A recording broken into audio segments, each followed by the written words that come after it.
पश्चिम युरोप पनि त्यस्तै चाहन्थ्यो होइन। चाइना कहिले पनि शक्तिशाली नहोस् भन्ने चाहन्थ्यो। त्यस कारणले यो तिब्बत लिएको न भारतलाई मन परेको छ, न अमेरिकाले, न युरोपलाई, संसारमा कसैलाई पनि जापानलाई पनि।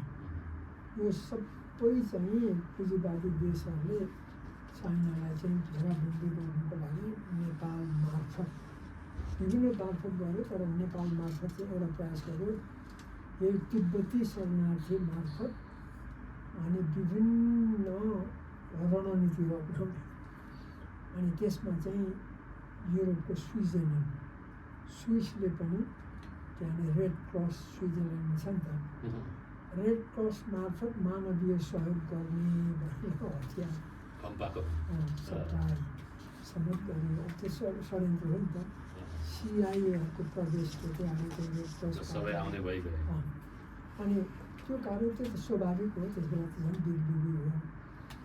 अनि त्यो थाहा पाउँदै अब हाम्रो म भन्छु महेन्द्रलाई धन्यवाद छ, वीरेन्द्रलाई धन्यवाद छ, अथवा हिजोको सरकारहरू आज पनि एक चीन नीति यसो हेऱ्यो। अब चीन हिजोको पनि ठुलो शक्ति हो, पृथ्वीको सबभन्दा शक्तिशाली त चिनै हो नि हिजो पनि। अस्ति त थियो, त्यो हिजो पनि त्यही हो। भारतभन्दा धेरै शक्तिशाली हो, एक जाति छ, धेरै शक्तिशाली हो, भूगोल पनि ठुलो छ। अनि त्यसले गर्दा अब त्यति शक्तिशाली देश अनि एउटा शासन छ।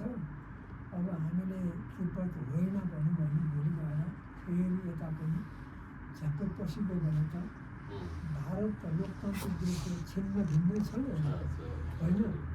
त्यस कारण हाम्रो जति पनि हिजोको पुर्खाहरू शेरबहादुरदेखि लिएर खड्गप्रसाददेखि लिएर जो सुयोगपतनहरू जसले गर्यो एक चिन्नीति त्यो सही छ। त्यो एउटा रिस्कले पनि हो कि दाइ, किनभने नेपाल तिब्बत वारमा सेकेन्ड टाइम भएको वारमा पहिला त नेपालले जित्यो, वर्षको 10,000 कति मुद्रा पायो।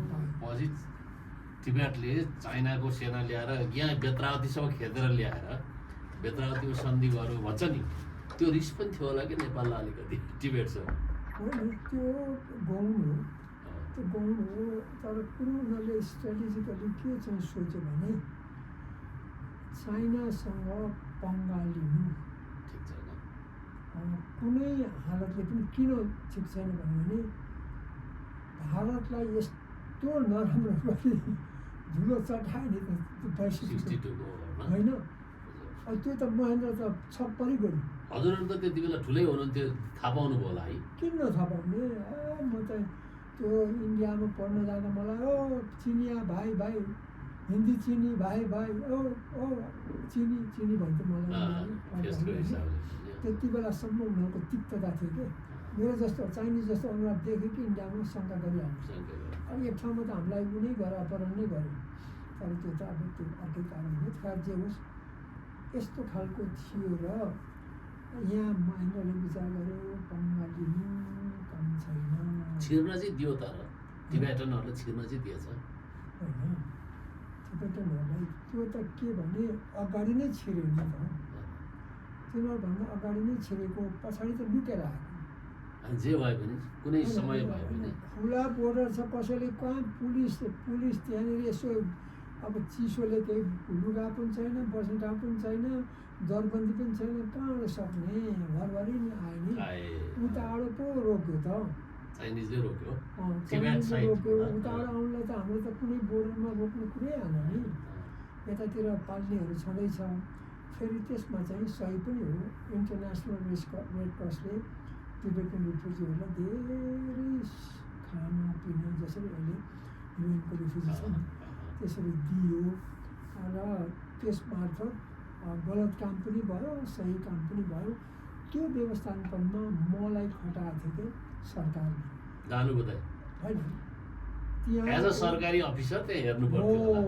अब पञ्चायत गाउँको राजाको नजिकको मान्छे को छ हो गर्ने? यहाँ त चाहियो सदस्य सचिव भयो, खम्पाको चाहिँ व्यवस्थापनलाई के अरे तिब्बती शरणार्थी शरणार्थी एउटा समिति थियो कि शरणार्थी समितिमा को हो अब एउटा चाहियो अफिसर भन्दाखेरि अफिसरले मदन सर हो मदन राईले त्यो त्यहाँको सहायक अञ्चलाधीश अध्यक्ष हुन्थ्यो।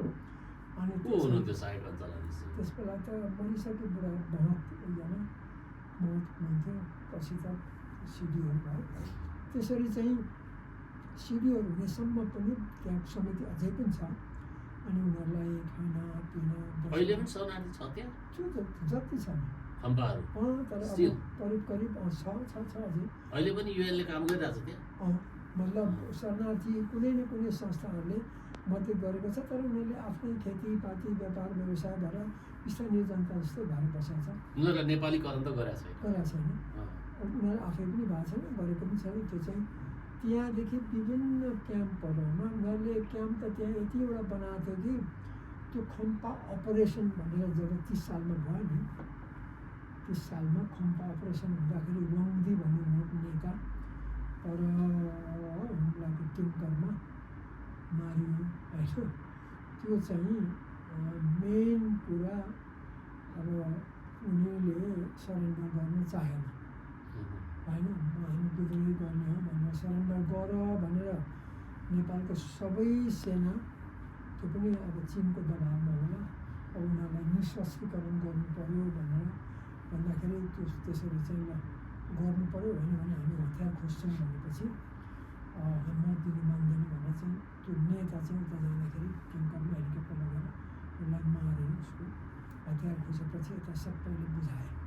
एकजना मात्रै मारियो हो? एकजना होइन, उसको टिम चाहिँ त्यो ठाउँमा उसको बडीगार्डहरू जति थिए तिनी मारिए, अरू चाहिँ सबै मारे होइन? म त्यस बेला त्यहीँ थिएँ। त्यस बेला करिब नेपालको आधा जति सेना चाहिँ मुस्ताङको त्यही कोरिडरमा थियो। त्यो निशस्त्रीकरण गर्नलाई गएर त्यस दृश्य म त झन् हेर्छु। अनि त्योभन्दा अगाडि मेरो पोस्टिङ भयो होइन, 30 सालमा लोकसेवाले गराएर पठायो। त्यो मुस्ताङ त खम्पाहरूले आँखा भुत्छ अरे, घुँडी घुचेर मार्छ अरे, एकदमै नराम्रो चाहिँ गर्छ अरे, नजाऊ भने कसैले भने के गरेको यसो हेरेँ, मान्छे बस्छ खम्पा पनि मान्छे बसिहाल्छ ठिक छ मार्छ भनेर गएको कता भयो सो गरेछ। सबै मान्छे त हुने गएपछि हेर्दै गएर त्यो चाहिँ सबभन्दा राज्यको नीतिहरू हो र मान्छेको शिक्षा हो कि। अब यो बोर्डर नीतिहरू सबै गर्दाखेरि जे होस् छोटकरीमा भन्दाखेरि मलाई जहाँसम्म लाग्छ त्यो खम्पाको सिचुएसन त्यस्तो थियो। तर अहिले जुन एकछिन नीति भएको हुनाले जति तिब्बतीहरूलाई पनि चाइनाले गरेको छ, चाइनालाई पनि फाइदा भएको छ, तिब्बतीलाई पनि फाइदा भएको छ। अब दलाई लामाको पावर छैन त्यति मात्रै हो, अथवा ल हाम्रो तिब्बत खोस्यो भने कसको तिब्बत कसको नेपाल कसको, अब यो बोर्डरलेस हुनुपर्छ होइन। संसारमा हामी त मानव समुदाय भएर बस्ने बेलामा यो तेरो यो मेरो भन्ने कुरा छ जस्तो लाग्दैन। म चाहिँ मार्क्सलाई त्यसमा धन्यवाद दिन्छु कि यो संसार त मान्छेको हो, बोर्डर किन चाहियो होइन। सबैलाई समान रूपमा अवसर दिएर चाहिँ हामी त्यहाँ गए पनि यहाँ गए पनि है जहाँ आँटिन्छ त्यहाँ बसौँ भन्ने भइगयो होइन र यो आधा घन्टा क्रस भयो हो ल ठिक छ। त्यसो भए अब म प्रसङ्ग चेन्ज गर्छु है त, अब त्यसलाई अफ गरेर अन गरिदिनु नि त एकपल्ट।